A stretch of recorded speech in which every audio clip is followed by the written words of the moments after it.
Welcome to Creative Full Time. I'm your host, Allison Mullings, and today I have the honor of sitting down with Nicholas Eddy to talk about not one, not two, but three upcoming shows that he is in.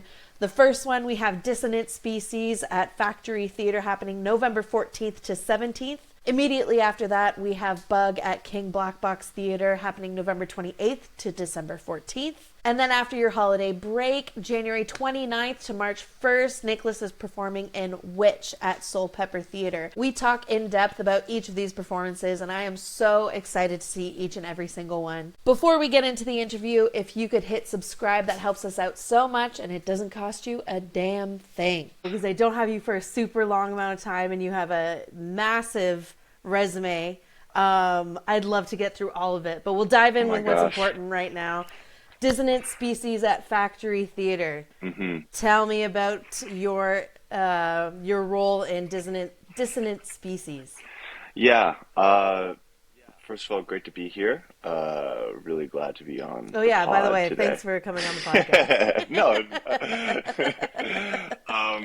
Yeah. I was, just thinking about this chat today with you and reflecting on the show and thinking about stuff I want to say, and I have concluded that I am probably the worst person that you can be talking to from this cast about this show, because I just joined. No, I don't believe you. I just joined, and they've been working on it for a whole year. They've been doing development and stuff, and the two co-writers are in the room. They're part of the cast, and they're great. You know, we've just been kind of all delving into it all together, and anyway, so I'll do my best to talk about the show and give my elevator pitch. No worries. So, you joining just now, is that because rehearsals have started now, or were you brought on late? No, rehearsals. Yeah, no. I started at the start of rehearsals. Actually, I was part of the workshop earlier this year, and okay. But compared to everybody else, I feel so fresh. Like every rehearsal, I'm so behind. Everybody knows their part so well compared to me. I'm so embarrassed all the time, but I'm slowly catching up, I hope. Can relate. Let's talk about the show. It's about a guy, a professor at an unnamed Canadian university, who gets bumped on the street quite aggressively by someone he's never met, and it awakens this aggression and almost misanthropy that he directs to the world around him, and he becomes super frustrated with how difficult it is to connect with other people and how aggressive and violent people can be, and he really takes it to heart, and it wounds him on an emotional and spiritual level. And the show really goes into how difficult it is to be in the same room with people who are very different from us, and talks about the frustrations that can arise from dealing with that kind of stress and dissonance in our culture. And it kind of, it uses music as a metaphor for that, and talks about how in music we can accept how things are uncomfortable and dissonant, and then it resolves, and how pleasurable that is and how satisfying. But it seems like in every other facet of our life, we seem to avoid that at all costs. But when we do lean into it, how good that can feel. Music is a huge part of the show. Gargantua, I don't know if you've seen Gargantua shows before, but they're very physical, lots of music. Music is a huge part of the show, very integrated into pretty much every scene. Other than a job and a paycheck, what made you want to be a part of this project? The main thing is the challenge. One of my close friends, Amanda Cordner, she talks about taking on jobs in theater in particular, because it's such a huge investment of time. You know, more than any other type of acting that you're doing, it's when you're doing live performance, you're investing all of this time for rehearsal and all of this time for performance. And it's it can give one pause. It's certainly given me pause about like, well, what am I really doing this for? And anyway, something that she says, which I really resonate with and have taken with me throughout my professional career, if you can call it that, is that every theater contract I take should be an Olympic event. That's her mentality. Is she wants to feel like it's pushing her to her limits of what she's capable of and a little bit further. And this show definitely does that. It is very difficult, strenuous, physically demanding. It is a character that I've never really gotten to play before that I'm really excited by, with views that don't necessarily align with my own. And the music also. I love playing music. Music is a big part of my life, and I'm actually writing a musical right now, but um, it's still really hard. It's really hard to learn four-part harmonies and playing multiple instruments throughout a show. It requires a lot of engagement, and every day after rehearsal, I'm exhausted. I leave and I'm like, wow, I really gave everything, and that's such a good feeling. So that is the main reason I took the job, is just the feeling of pushing myself past what I'm normally able to do. Fantastic. Yeah. And what scared you the most about this role? What scared me the most about this role? I mean, more than anything, I just want to make sure that I'm doing a good job. The character that I'm playing is, it's not explicitly stated, but he seems to hold more conservative values than the other, uh, the other characters in the play, and I want to make sure that I'm doing that justice, because I think a big part of the show is how can we connect with people with opposing opinions from us, and how challenging that is in this era where it feels like every person is sort of siloed in their own little world. Um, I think we struggle a lot with that in this day and age of feeling like we're trapped in an echo chamber of the same opinions that we already believe. And this character is, I think, a very true representation of what it's like to be a conservative person at a university right now, where most people there have very liberal opinions, and then you come in and you have these opposing views, and he's not a bad guy. He's open to, in fact, he is begging people for discourse and discussion, but it sort of gets brushed off in a shoot, and I think that that's so unfortunate and probably a pretty accurate representation. I mean, I haven't been to university in a few years now, but I would imagine that that is a lot of what it's like. There's not a lot of openness for discussion, and I wanted to make sure that I was representing him in a way that is uh, respectful and compassionate, and not judgmental. That's something that I think we as actors have to do all the time with any character that is not like us. Is we have to make sure that we're not thinking of them as a bad guy in any way. We have to make sure that we're portraying like that this is the main character of their story, and that was the main important thing for me. Is I don't want to make him a caricature. I want him to be as close to me as possible, and yeah, that's been the ambition of the rehearsal process thus far. Nice. And yeah, you're right. Bad guys never think that they're bad guys. 100%. Even if you perceive them as a bad guy, they Yeah, think they're doing the right thing. So yeah, you got to find that truth and justifying it for sure. yeah. That is amazing. So when does this show happen, Dissonant Species? When is it happening at Factory Theater? We have our first preview on. Well, actually, we have a school preview, which I've never done before. We have a school preview on November 5th. I don't know if this should be public knowledge, but Oh, we have our first public preview on November 6th, and then we have our opening on November 7th. So just a one day, just a very short preview time, and then we open. And then we've got a nice little 3 week run until the 23rd. fantastic. That is Yeah. awesome. You previously mentioned your career, if you can call it that. I see in your bio here you've been nominated for 25 Dora Awards. No, not me personally. Not me personally. Okay, but you have That's 2 Doras, no? yeah, yeah, You have a career.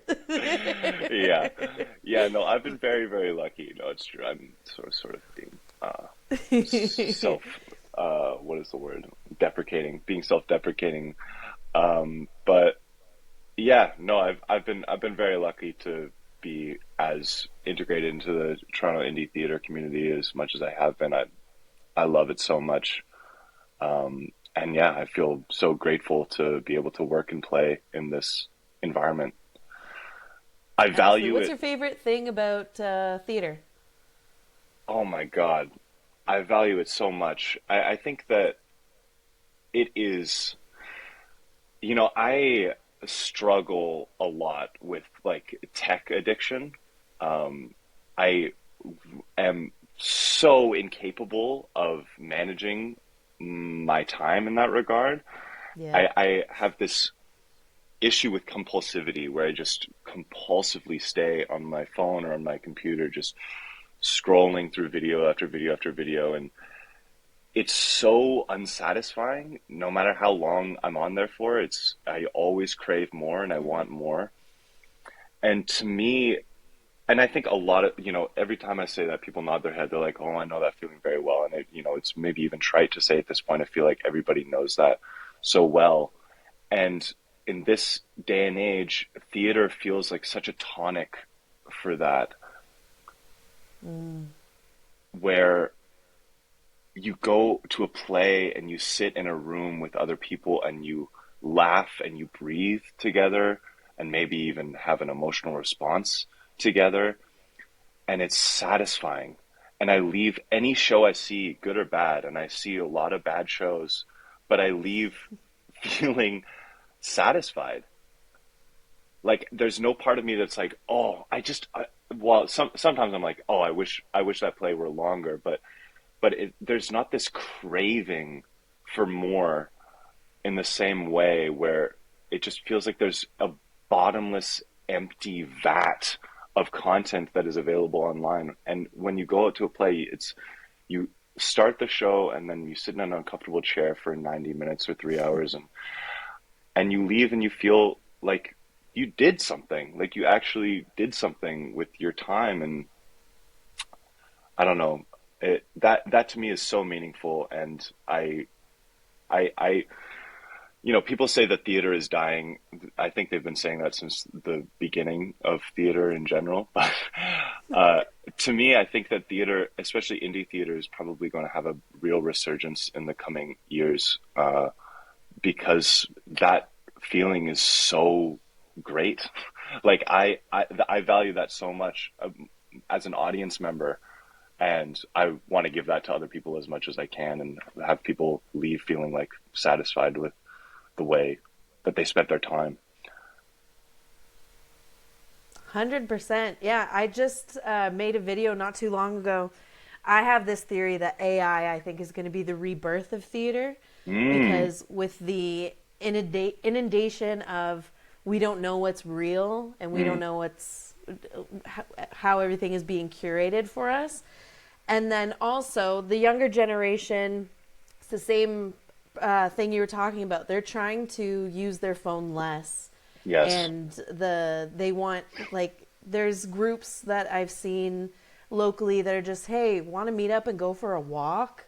And so they're looking for experiences that are away from their phones, Yeah. away from their computers, Yeah. with other people.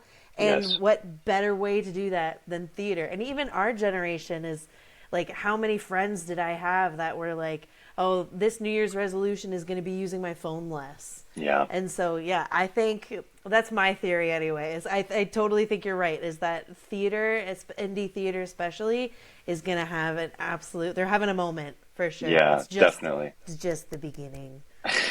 Yeah, and absolutely. And I think that again, we're so siloed in our own worlds. Individuality or individualization has taken root in our culture so much where we're celebrated for being able to be alone, which is great in one Mm. regard, but also it leaves us lonely. Like we're the loneliest generation in human history, and it to me the being blessed enough to be able to work in theater is one thing, and feeling that sense of community, but also again just sitting in a room with other people, it gives you a sense that you're part of something. And I don't Hmm. know, there's something really beautiful and also really sad about people saying, "Does anybody want to go for a walk with me?" Like Yeah. like where are we in the world where somebody has to post online being like, "Can somebody please spend an hour with me doing something other than be on Being the on a phone. internet?"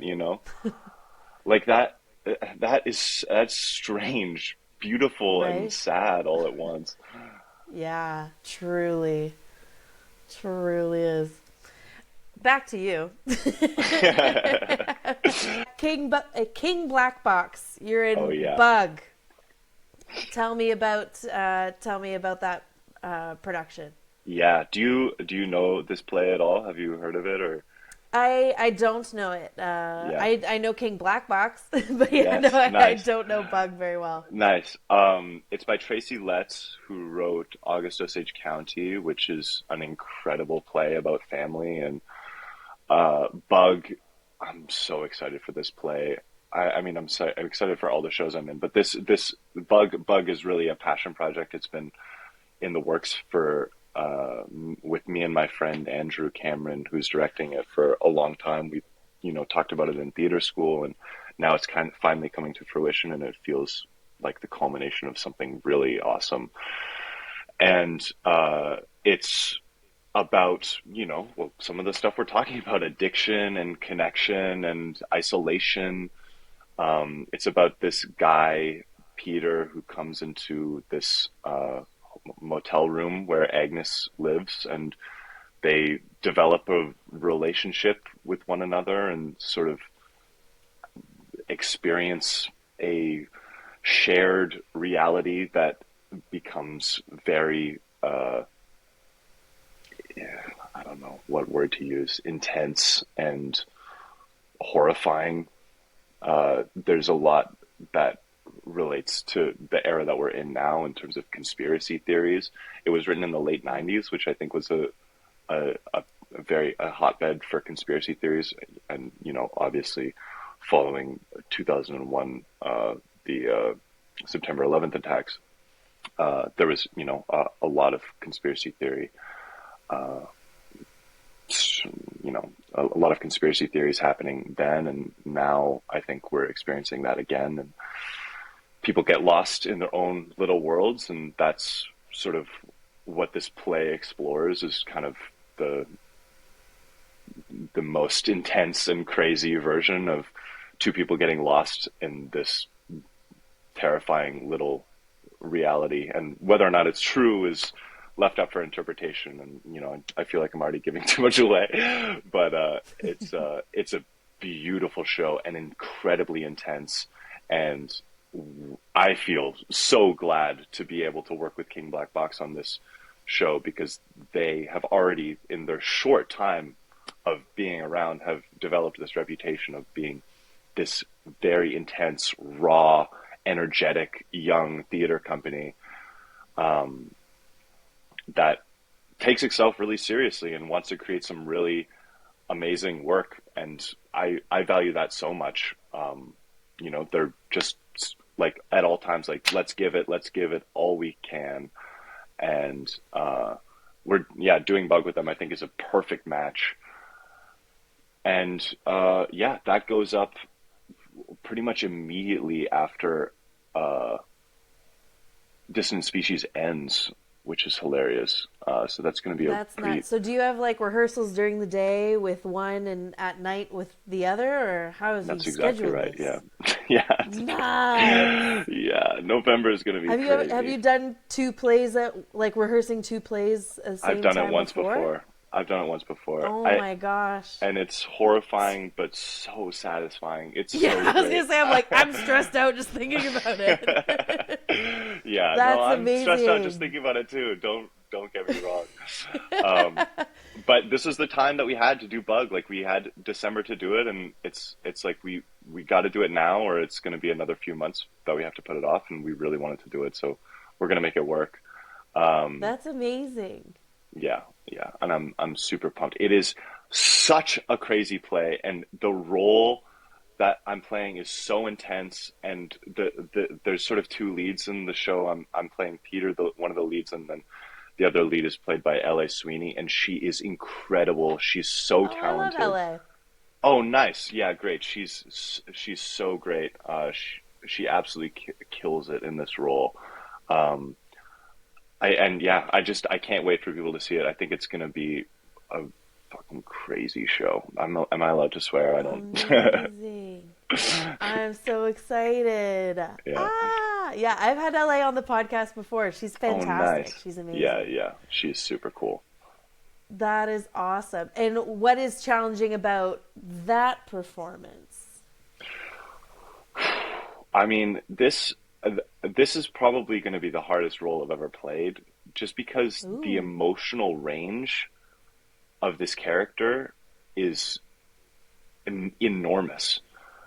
Mm. Um, he goes through this massive journey throughout the show, and he's bringing this other person on this massive journey, and it just requires all I've got. It feels like it requires every tool I've got in the toolbox in terms of vulnerability and taking leadership, um, anger, sadness, hurt, all, just, I don't know. I feel like I'm being so ridiculously trite right now by saying like, these are all the emotions that I have to feel in this play, but it's, I just, I read the script and I know it's gonna demand everything I've got, and I can't wait to give it and see how far I get and see what I'm capable of, and I I want to do a good job in this show very very badly, and I hope that we can do it. Amazing. Do you have a favorite tool in your toolbox? Oh yeah, So I I know do. as an actor we collect a plethora of them. I do. I do. Yeah, part of me doesn't even want to say because it feels like it's like it from this point on, anytime people see me, they'll be like, "Oh, he's just using that trick that he developed." But but I think my favorite thing as an actor to do is play against rhythm. I heard this rumor. I don't even know if it's true, but I heard Diego Matamoros say that his best trick as an actor is, and again, this might be completely fallacious and not true at all, but he says that his best trick as an actor is no matter what the energy or the rhythm of everybody else is using in the play, he plays the opposite. So if everybody's going really quick, he'll slow it all down, and then vice versa. Um, and that, I mean, I think an awareness of the meter of every script is really useful for me.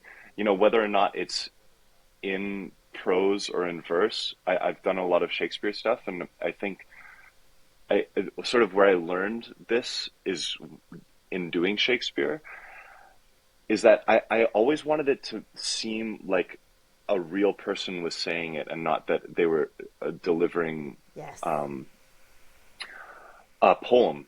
I didn't want it to feel like somebody was Yeah. saying a poem and really hitting the rhyme and the meter of everything. And uh, to me, I think that's the best tool that I have is is playing against the meter, or having an awareness of my natural cadence and injecting that into whatever script I'm playing with. And so, making sure that there are certain moments where the character does need to think, and there is a moment where the character needs to find the right word for what he's saying, and then there's some moments where the energy builds and he can really drive a point forward, and that can be really effective too. But I think that's the main thing, is just knowing that mm, very rarely people are saying a sentence in a consistent meter from the capital letter to the period, that there Yes. is something in between that is happening. And that I think that is, I mean, I've never said any of that out loud, but it's something that I sort of have always felt, and I think is probably the most useful thing that I can do. Awesome. I love that.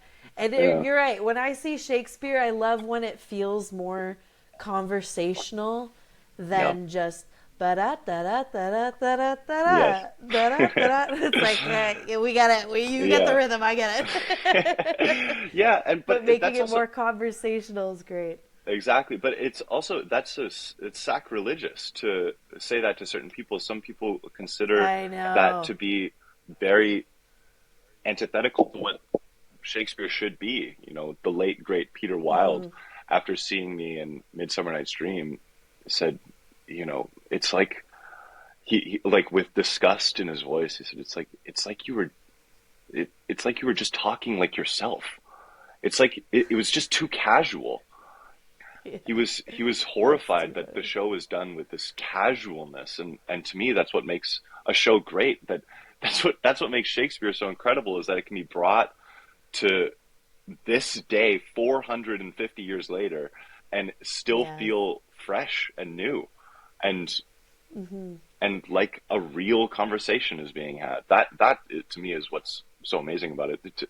I feel like if you want it to be historically accurate, you can read a, an essay about it, and read the show, and that'll be you'll get that sense very clearly. What makes it Yeah. amazing is that people can bring it to life. Anyway, again, I'm speaking in Yeah, and I cliches. think in this day and age as well, as a Shakespeare idiot, I'll say, and for the general public who didn't study Shakespeare in school, other than the one play you had to do in high school, For sure. it allows them to be like, oh, I understand what's going on too. Yeah. Like, oh, I understand it so much more than just Yes. reading it from the page. Yeah. And That's so the I ideal. think it definitely, especially if you're thinking like from a business standpoint, and your audience is, everybody says, oh, the audience is getting older and they're all dying off. And it's like, well, to bring in the people, they need to, I think it just helps to everybody would understand. Anyway, Yeah. that's No. just my opinion. But yeah, there are purists out there too, and Definitely. they have their place as well. So Yeah. I guess I can't complain. I mean, hey, Hamlet is done often enough that you can probably find it done in every possible way. Yeah, you'll be able to find the version that you love the most. Exactly. Yeah. And then you have a nice little Christmas break, and then you have the Witch at Soulpepper that starts in January, right? Tell Yeah. me about Witch at Soulpepper happening in January.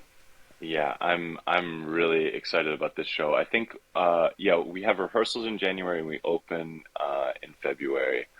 Um and I am just so excited and proud to be part of this production.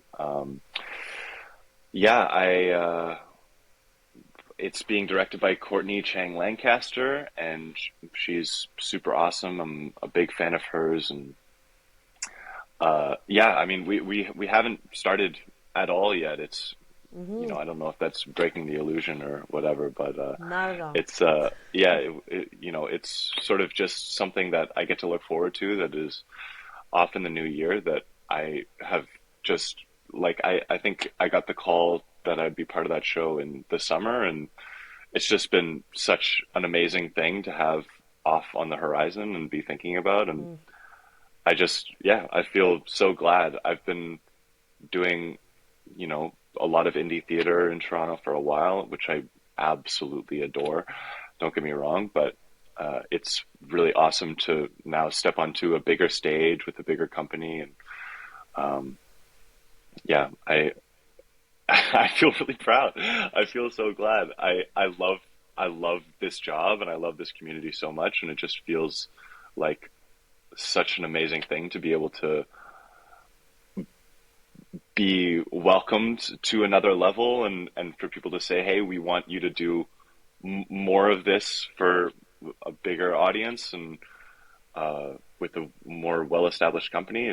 It's just something that I have been dreaming about for a long time, and now to have it come to fruition, I feel extremely happy. Yeah.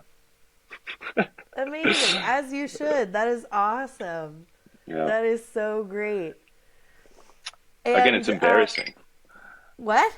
It's embarrassing to admit that like I am so proud and have all these feelings about it. Like I feel No, you should be proud. yeah, It's hard to get into the theater scene in Toronto, it is, yeah. and then hard to get into bigger stages, as you said. Like it does feel you feel like you're on the outside of it for a while. Yeah, yeah, So, exactly. yeah, no, you should be proud. That's awesome. Yeah. Yeah, and it's just a super exciting role. Um, I play the devil, and I'm just convincing people to sell me their souls. Uh, Naturally. it's like yeah, exactly. Yeah. And I think the script is super fun, and uh the cast, what I do know from the cast, I don't know everybody in the cast, but what I do know, it's just seems like it's going to be an awesome group of people, and yeah, I think it could be a really great show. I think it could be a really great show, so I'm excited. That is awesome. And Yeah. well, I was gonna say it was like, what made you say yes to this? But I mean, it's kind of like a no-brainer.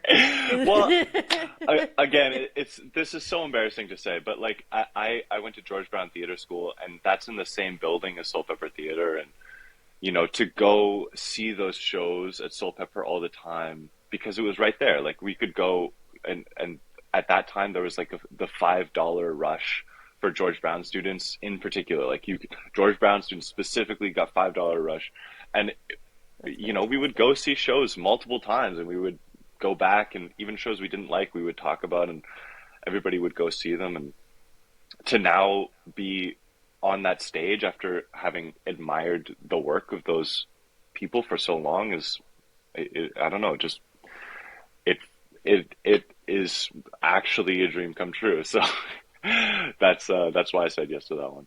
that is awesome. Full circle moment. Yeah, a little bit, yeah. That's fabulous. And now George Brown students are going to be watching you on stage. Yeah, That is yeah, so awesome. yeah, hopefully. And so you went to school, you went to post-secondary for theater at George Yep. Brown. When did you know that you wanted to be an actor? When did you get bit by the creative bug? That's a great question. I don't know if there was really a moment. And it's just kind of an ongoing thing that ever since I was like 14 years old, I was like, I really like doing this. I'm going to keep doing it for as long as I enjoy it. I'm not Mm, married to acting. I love many other creative pursuits. Like I love producing, I love writing. I really adore theater, and so I do think that I'll probably be in the theater world for a long time. But uh, it's not, acting in particular is not the be all end all for me. I mean, it's definitely the thing that I'm best at. So that's a large reason why I keep coming back to it. and it feels good to be good at something. But for the most part, ever since I was a kid, I just kept thinking to myself, yeah, I'll do this for as long as I enjoy it, and I just keep enjoying it as time goes on, and so I'll stick around for as long as they'll have me, and for as long as I want to keep going, I'll keep doing it. Um, yeah, ever since I was a kid,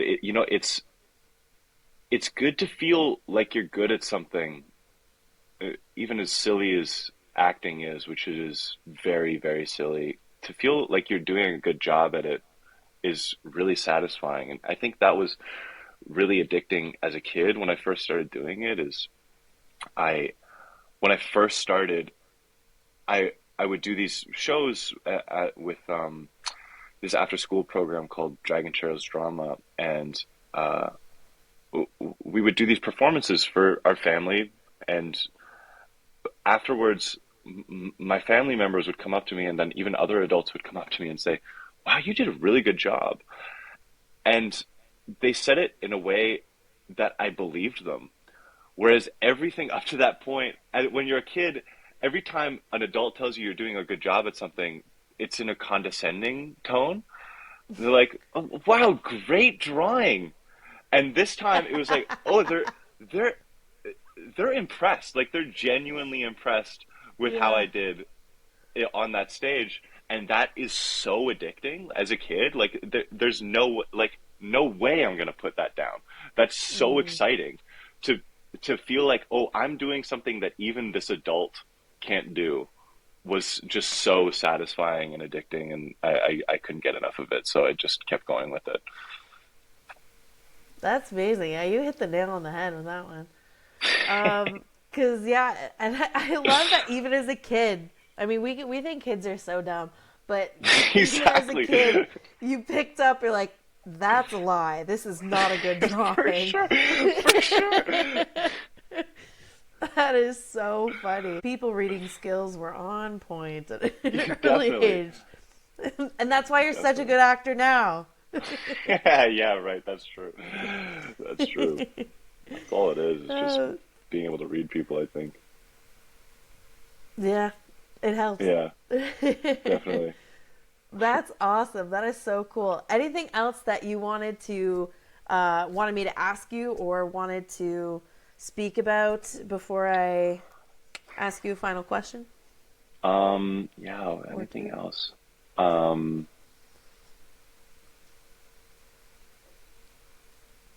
no, I think I think we covered everything that I want to talk about, but yeah, Fantastic.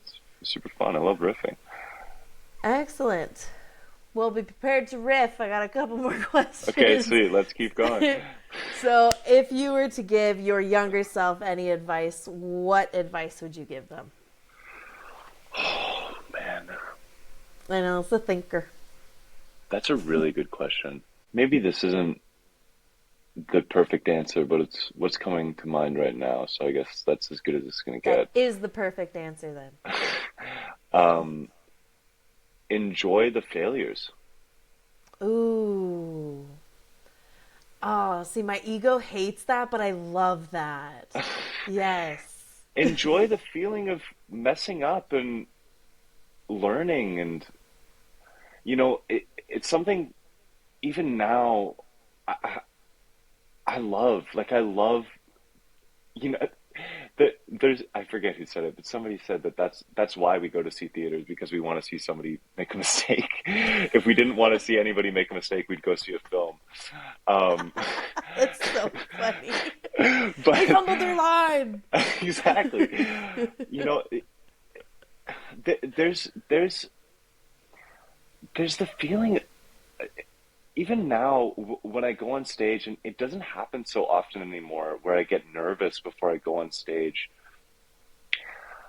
And back in the day, I never got terrible stage fright, but back in the day, I'd be like shaking. I'd be shaking a lot, Mm. and I would hate that. I'd be like, "Stop shaking! I hate. I'm a professional actor. I want to take this seriously. I want to do a good job. I shouldn't be nervous." And I would try to repress that nervousness as much as possible. And now when I get nervous and I start to shake, I'm like, yay, wow, Mm, I care so much. Look at this amazing feeling that I have. It's just it's just so incredible. I think we're so lucky to be able to work in an industry where there's so much growth and there's so much learning every single day, and it requires our brains to adapt and change so much. So yeah, just enjoy the fact that you're going to start things and you're going to be bad at them and you're going to mess up a lot. I think that would be my word of advice. I love that. That is awesome. Yeah, I saw, speaking of scrolling on the internet, Yeah. I saw a post and it was like, embarrassment is an, or we don't, what was it? Shoot. It was like, embarrassment is an underrated emotion where we Mm, don't explore it enough. And I was mm, like, ooh, mm. hate that because no one likes to be embarrassed. But like, yeah, you're so right. I'll explore Yeah. happiness or sadness all day long, but embarrassment, we Yeah. hate to be there. Yeah. So yeah, that, I like that a lot. I liked it a Yeah. lot. And my final question to you is if you could, and usually this is what happens when I ask this question, is I ask this question and people go, this is the first thing that comes to my head, but I think it's wrong. And generally it's usually pretty right. But Okay. if you could give this chapter of your life a title, what would you title it? Oh, this is the first thing that comes to mind, but it's probably wrong. Um, I think it's so stupid. Nope, I go with hate it. that I have to say this, but the thing that came to mind was coming up next. Coming up next. It's Because you got just 3 shows on the go? yeah, well, yeah, and it's just I feel like it's been so great to have stuff to look forward to, and like this whole Yes. summer was relatively quiet in terms of theater stuff, and just that feeling of anticipation of like, wow, I'm about to embark on this triad of shows that I'm so excited for. That is You know, amazing. that feeling of like looking forward to it, and I haven't fucked it up yet, so it's still really exciting and great. Um, that feeling of looking forward to it is really really fun, and I feel super glad about that. So yeah, coming up next. Absolutely. There's, as an actor, there's many a times where people go, "What do you have coming up?" And you're like, Yeah. "Nothing. Shut up." Yep. So now going to Christmas, and Yeah. the Christmas season going, well, I have this and this that just Yeah, yeah, happened, and exactly. another Thank show God. coming up. You're welcome. That is Yeah. awesome. I love Yeah. it. Well, thank you so much for taking the time to chat with me. I truly, truly appreciate it. You're obviously very, very passionate about theater and what you do. It's so clear throughout this conversation. So I'm super excited to see these 3 performances and what you do with your career. I think it's going to be amazing. Thanks, Allison. That's so awesome. It's been so great meeting you. Likewise. Thank you so much for watching and for listening. Be sure to grab your tickets for these shows. Dissonant Species happening at Factory Theater November 14th to 17th. Bug at King Black Box Theater happening November 28th to December 14th. And Witch at Soulpepper January 29th to March 1st. You won't want to miss these. Hopefully I'll see you there at the theater. If not, I'll see you in the next interview.